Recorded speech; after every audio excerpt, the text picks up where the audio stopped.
নমস্কার, আমি বিক্রম আর আপনারা দেখছেন মহাকাল ড্রয়িং একাডেমি। আজকে আপনাদের জন্য নিয়ে এসেছি শহরের একটি গ্রীষ্মের দুপুরের সিনারি, যেখানে সবার প্রথমে আমি একটি বড় ফিমেল ফিগার এঁকে নেব, যে চোখে সানগ্লাস দিয়ে, শাড়ি পরে, হাতে একটি ডাব নিয়ে রাস্তা দিয়ে হেঁটে চলেছে। এই ফিগারটি আঁকার জন্য সবার প্রথমে আমি মাথা, তারপরে কাপড় ও তারপর কাপড়ের ভাঁজ ও হাত পা এঁকে নিয়েছি। তারপর পাশে একটি ছোট্ট মেয়ের ফিগার আঁকবো। সেখানেও সবার প্রথমে মাথা, চোখ, নাক, মুখ, তারপর হাত, জামা, হাতে ধরা ডাব ও পা এঁকে আমি ভেবেছিলাম একটা বড় গাছ দেবো, কিন্তু ভাবলাম শহরে বড় গাছের থেকে ছোট গাছ দিলে বেশি ভালো হয়। তাই একটা ছোট্ট গাছ, তারপর রাস্তার ফুটপাত। আমি তারপরে বাকি আঁকাটা ব্ল্যাক কালার স্কেচ পেন দিয়ে কমপ্লিট করেছি। তোমরা চাইলে পেন্সিলেও করতে পারো। তারপর দুদিক থেকে ফুটপাত করে মাঝখানে রাস্তা বের করে নিয়েছি। পিছনে একটি ছাতা মাথায় দিয়ে ধুতি পরে একটি মানুষ হেঁটে যাচ্ছে, এরকম দুটি ফিগার এঁকে নিয়েছি। আর ব্যাকগ্রাউন্ডে কয়েকটি বিল্ডিং এঁকে নিয়েছি। তারপর আমি যেই আঁকাটুকু পেন্সিলে করেছিলাম ওইটুকুই সবার প্রথমে স্কেচ পেন দিয়ে বর্ডার করে নিয়েছি। তোমরা চাইলে 10B বা গ্লাস মার্কিং পেন্সিলও ব্যবহার করতে পারো।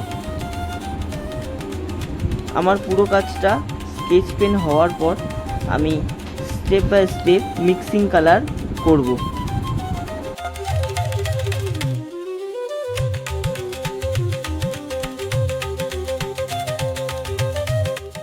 সম্পূর্ণ আঁকাটি আমার স্কেচ পেন করা কমপ্লিট হয়ে গেছে। এবার আমি আঁকাটিতে রং করব। রং করার জন্যে সবার প্রথমে আমি ক্যামেল স্টুডেন্ট অয়েল প্যাস্টেল কালারটি ব্যবহার করেছি। আকাশে রোদ বোঝানোর জন্যে আমি নিচে ইয়েলো আকার আর উপরে স্কাই ব্লু কালারটি দিয়ে মিক্স করেছি। তারপর বাড়ির বিট আর রাস্তার ফুটপাথের নিচের অংশটা ব্রাউন করে নিয়েছি ও তারপর রাস্তায় ইয়েলো আকার কালারটি করে নিয়েছি রাস্তার পাশের ফুটপাথে। আর রাস্তায় আমি গ্রে কালারটি ইউজ করেছি এবং মানুষের ছায়া হিসেবে হালকা ব্রাউন ও গ্রে শেড ডিপ করে মিক্স করে নিয়েছি। এরপর একটা একটা করে আমি বিল্ডিং আর বিল্ডিংয়ের কাচের জানলাগুলো কমপ্লিট করেছি। সবার প্রথমে কাচের জানলায় স্কাই ব্লু কালারটি করেছি, কারণ বেশিরভাগ ক্ষেত্রে এখন কাচের জানলা হয়, তাই আমি স্কাই ব্লু কালার ইউজ করেছি। তারপর এক একটা করে বিল্ডিংয়ের কালার কমপ্লিট করেছি। এরপর ফিগারে স্কাই ব্লু আর ফিগারের জামায় স্কাই ব্লু আর ধুতিতে গ্রে কালার দিয়ে মিক্স করেছি। আর পিছনে একটি বিল্ডিং রং করা বাকি ছিল আর সিঁড়িঘরটা, এই দুটো কমপ্লিট করে নিলাম। এবার প্রত্যেকটা বিল্ডিংয়ে হালকা করে শ্যাডো দিয়ে নিলাম। তারপর সামনে আমাদের থাকা গাছটিতে ইয়েলো, লাইট গ্রিন আর শ্যাপ গ্রিন আর ব্লু দিয়ে কমপ্লিট করে নিলাম।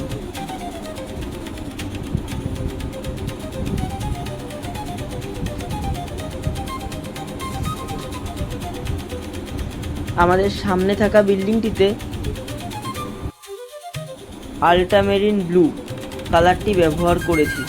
এবার কালারটি ডিপ করে নিয়ে আস্তে আস্তে ফিগারের কালারগুলি ধরবো। এখানে বাচ্চার জামার জন্যে সবার প্রথমে রেড আর রেডের সাথে ভার্মিলিয়ান রঙটি ডিপ করে ঘষে নিয়েছি। তারপর মহিলাটির শাড়ির জন্যে আগে শাড়ির পাড়ে রং করেছি। তারপর শাড়িতে লাইট ভায়োলেট কালারটি হালকা করে ঘষে দিয়েছি। তারপর ব্লাউজে কোবাল্ট ব্লু কালারটি ডিপ করে ঘষেছি। এরপর হাতে শেড দিয়ে, মানে ব্রাউনের শেড দিয়ে তার উপরে পিচ কালার ঘষে আমি মিক্সিং করে নিলাম। আর আশেপাশের ফিগারগুলোই একভাবে কমপ্লিট করে নিয়েছি। তারপর মহিলাটির শাড়িটা কেমন ফ্যাকাশে লাগার কারণে আমি উপরে ডিপ করে অরেঞ্জ কালারটি ঘষে দিয়েছি। দেখো, খুব সুন্দর একটা কালার এসছে। এরপর আস্তে আস্তে চশমা, চুল রং করে নিলাম।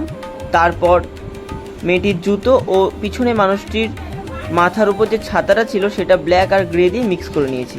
ভিডিওটি তোমাদের কেমন লাগলো অবশ্যই কমেন্ট করে জানাও।